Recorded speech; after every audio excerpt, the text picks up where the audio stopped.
Due to the factors surrounding these events, the Crusades are a very divisive subject, and opinions can range from one extreme to the other.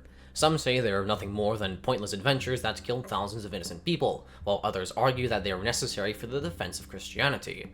But do any of these views have any merit? Were the Crusades all black and white, and can they even be considered justified? If one were to argue in favor or against the Crusades, the best way to do so is to consider their causes and their consequences. Whether an act is morally just or not may not even be worth committing if the results are counterproductive. For the purpose of this video, we'll be focusing only on the Crusades that occurred in the Middle East. Though the Baltic Crusades and the Reconquista were connected to the broader crusading movement, they should still be looked at separately. First and foremost, we must address whether the very idea of holy war can exist within the Christian faith. Unlike with Islam and its struggle with jihad, there is no direct equivalent in the Bible. Taking a quick look at the life of Jesus shows us that the Son of God preferred to avoid violence in favor of peaceful solutions. However, the use of force is not strictly prohibited. The Bible itself offers several verses that seem to permit violence when necessary. Historian Dan Jones also provides an insightful look into the Old Testament and the beliefs held by medieval Christians, stating, quote, "The Old Testament depicted a jealous God, forever smiting oppressors and demanding spectacular punishments for the iniquitous. A popular book like Maccabees, which narrated the adventures of a dynasty of Israelite freedom fighters, presented a world in which guerrilla warfare, forcible circumcision, and mass slaughter were go-to tactics for God's warriors. Stories like these seem to demonstrate that while a servant of God could look like Christ, he might equally well resemble Judas Maccabees. While violence is generally looked down upon by the Christian faith, it isn't strictly forbidden, and in certain occasions is justifiable. So, that begs the question, was it necessary to launch a crusade? The catalyst for the First Crusade occurred when, in the late 11th century, the Byzantine Emperor Alexius Komnenos requested that the Christians of Western Europe come to his aid in stopping the Muslim Seljuks. For the past few centuries, the Byzantines had been losing ground to a myriad of Muslim states to the point that Constantinople was dangerously exposed.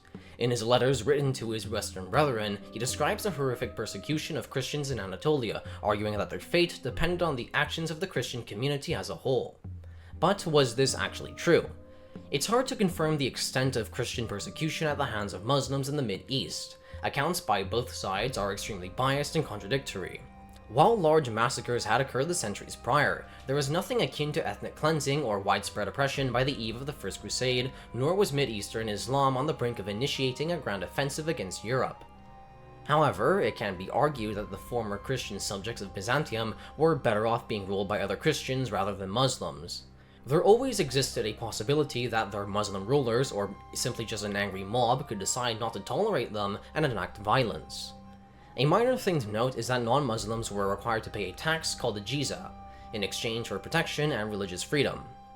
Though not particularly harsh, it is technically a form of discrimination and an inconvenience. I feel it's safe to say that whatever a person during this time believed in, that they were arguably better off being ruled by someone of the same faith. Regardless of the state of Christians living under Muslim rule, there was nothing inherently wrong with coming to the aid of the Byzantines. After all, it was their territory that had been taken from them, and they had the right to take it back. Though the intentions of the First Crusaders weren't strictly to aid them, nor were relations between these two groups always good, their assistance helped prevent the Byzantines from collapsing and allowed them to reconquer lost territory. It should be emphasized that the Byzantine Empire basically acted as a buffer state between Christian Europe and Mideastern Islam. Strengthening its borders helped protect Europe from further Muslim expansion, keeping millions of Christians safe from a foreign invader. If the Crusades are to be argued as a defensive war against Islam, then the start of the First Crusade is a perfect example of just that. Once news of the Byzantines' plight had already arrived, Pope Urban II decided that it was time to call for a crusade and march eastward towards the Holy Land. This call was made in a speech during the Sermon of Clermont in 1095. The speech itself has been lost to time, but 5 near-contemporary accounts preserve the general message. Though they differ quite a bit, they outright say, or strongly imply, that it is God's will for Christians to go on crusade. Hence, the war cry Deus Vult, used by the Crusaders. Whether you believe this depends on your own personal beliefs, so we're just going to leave it at that, and besides, there are other potential justifications to go over. Now that the First Crusade is off to a start, it's important to lay out what they set to do. As already apparent, it was meant to help the Byzantines, which was largely successful. Second, to defend Christianity against Islam, and finally to reconquer the Holy Land. I'd also like to point out that many of the leaders of the first and successive Crusades often had their own self-serving goals, though they didn't always conflict with the Crusades' main objectives. As we saw, the first Crusaders did much more than assist the Byzantines. The Crusaders pushed further south into the Levant with the final goal of reaching Jerusalem. This went beyond the needs of self-defense, turning the First Crusade into a war of conquest. By the time the Crusaders had arrived, many, if not most of the population of the Holy Land were not Christian, but Muslim. This meant that they were viewed by many of the locals not as liberators, but as conquerors. Though the Holy Land had at one point been majority Christian, this changed over the course of roughly 400 years since Jerusalem fell to Islam. Having spent so much time under Muslim influence, there wasn't much Christian about the Holy Land anymore. Throughout much of human history, wars of conquest have been very common, and it wasn't out of the ordinary for groups of people to settle in a place only for it to be conquered by someone else. From a modern perspective, fighting wars over land that one side used to own centuries ago is rather absurd and unreasonable. Laying claim to a place and fighting for control of it is really just a recipe for endless conflict. That being said, people at the time didn't really view it that way. If Muslims were able to conquer a bunch of land from other groups all those years ago, then it really wasn't any different if another faction, such as the Crusaders, did the same to them. Again, from a modern perspective, this is all absurd, but within the context of the time, what the first Crusaders did wasn't anything out of the norm. What is harder to argue as acceptable for the time is the sheer brutality unleashed by the Crusaders when they finally took Jerusalem in 1099. The consequences of material deprivation and religious zeal, the Crusaders killed so many men, women, and children that the streets were filled with bodies and severed limbs. Even Muslim civilians who tried to surrender were brutally cut down. To quote historian Thomas Asbridge on the massacre, it was a prolonged, callous campaign of killing that lasted at least 2 days, and it left the city awash with blood and littered with corpses. In the midsummer heat, the stench soon became intolerable. Even 6 months later, a Latin visiting Palestine for the first time commented that the Holy City still reeked of death and decay. The exact death toll is disputed, but modern historians generally regard it to be over 10,000. There is no moral nor practical justification that could ever warrant such brutality. Looking into the Bible, once again, one of the 10 Commandments literally says do not murder, which is exactly what the Crusaders did. The massacre in Jerusalem wasn't the only one, just one of the more famous ones.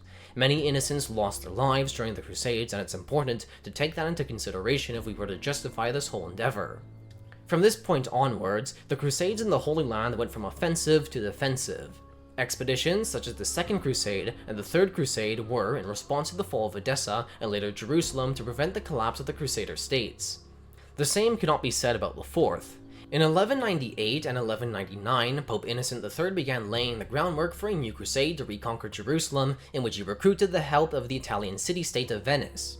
The Venetians were contracted to build a massive fleet of ships that transport the Crusaders to the Holy Land, but when the Crusaders were unable to hold up their end of the bargain, the Venetians offered to commute their debt in exchange for assisting them in defeating their enemies, which included fellow Christians. Though relations between the Latins and the Greeks had always been tense and at times even hostile, what was about to happen took things to a whole other level. The Fourth Crusader set upon a weakened Byzantine Empire, first attacking the city of Zara before besieging Constantinople itself. To the horror of Pope Innocent, they ruthlessly sacked the city, desecrating holy sites, looting relics, assaulting nuns, and murdering countless of people. Afterwards, the Latins continued to attack and capture Byzantine territory throughout the Balkans. The Fourth Crusade was an embarrassment for the whole of Christianity and did nothing to further the Crusader cause. All of this had been done so that a select few may satisfy their own selfish desires. As mentioned, the Byzantines acted as a buffer between Europe and the Mid-East. In a time when Christians should have been united, they found themselves fighting each other. The sack of Constantinople accelerated the decline of the Byzantine Empire and made them easy pickings for the Ottomans during their rise to power. Perhaps if it never happened, the Byzantines may have been able to hold out just for a little longer. From here on, the Crusades became a lost cause. Surrounded by enemies and losing ground, the Crusader states of the Levant had no hope of being saved. Though Jerusalem was temporarily recovered during the Sixth Crusade, it was ultimately lost again to the Muslims. After this brief success, every other crusade in the Holy Land ended in failure, and in 1291, the last major Crusader city in the Levant was conquered by the Muslim Mamluks. Though the Crusades had failed at their ultimate goal, they still achieved several, albeit lesser, accomplishments. The establishment of trade networks in the Levant opened a new route for the exchange of artistic, philosophical, scientific, and medical learnings between West and East. Asbridge even states that the sharing of knowledge and culture even contributed to the Renaissance. Italian city-states were able to extend their trade and establish outposts in the Muslim world that outlasted the existence of the Crusader states. The Italians grew exponentially in wealth, which allowed for their banks to provide much-needed capital for the church and kings in Europe. However, this is where the good things end. As it should be obvious, the Crusades caused even more division among Western and Eastern Christendom, making reunification between both churches essentially impossible. Aside from the Crusades weakening the Byzantines, the chasm dug between the Greeks and the Latins was so wide that the Greeks later preferred to submit themselves to the Muslim Ottomans and let them cross into Europe rather than accept help from the Latins. The impact of the sacking of Constantinople was so tragic that it is still remembered by Orthodox Christians to this day. While relations between Christianity and Islam on the eve of the Crusades weren't particularly peaceful, they were also quite unremarkable in that both sides weren't in a permanent state of war, and some level of coexistence was achieved as Muslim expansion grew to a halt. Also is the fact that prior to the First Crusade, the Islamic world was in a state of weakness after years of infighting and fragmentation. Even when the Crusaders first reached the Levant in 1098, the Muslim warlords of the Mideast could barely work together, even if their lives depended on it. However, the situation changed for the worst when the Atabeg Imad al-Din Zenki unified much of northern Syria. After his death, his son, Nur al-Din, continued where his father left off, conquering the rest of Syria and Egypt as to encircle the Franks. Nur al-Din was responsible for the destruction of the Crusader state of Edessa and used the banner of jihad to unite Mideastern Islam against the Crusaders, seeking to push them out of as much territory as possible. After his own death, the legendary Saladin picked up the torch of jihad and successfully conquered the city of Jerusalem, almost succeeding in destroying the Crusader states had it not been for the Third Crusade. For all its success, the First Crusade unintentionally united Mideastern Islam and inadvertently doomed all future crusades from the start. The Muslims in the Mideast were eventually turned into a much greater threat than they had been in the past few centuries, and were now committed to a holy war against the Christians. Not to forget that the Crusaders also worsened the position of Christianity as a whole by further straining relations between East and West. Had the Crusades not occurred, it's likely that the Muslims would have remained divided amongst themselves, at least for a while longer, as there wouldn't have been a foreign enemy to unite against. The Byzantines likely wouldn't have collapsed any earlier than they did, therefore not much would have changed had no one answered the Emperor's call. Either way, the territories recovered by the Byzantines and the Crusaders would have eventually fallen to Muslim rule, thus changing very little. Although a strong argument can be made to justify the First, Second, and Third Crusades, the long-term consequences of them arguably outweighed the benefits. To simply put it, they weren't worth it. So, in conclusion, the Crusades were mostly unjustified, not because there weren't valid reasons to fight the Muslims, but because the Crusades were often counterproductive and pointless in the long run, having failed to protect Christians as a whole and causing thousands of deaths. Anyways, that's all for this video. If you like it, then you're more than welcome to subscribe. If you want to give me money to fund my channel, you're more than welcome to. I have a Ko-fi page for that. Anyways, I hope everyone enjoyed it, and hope you all have a nice day.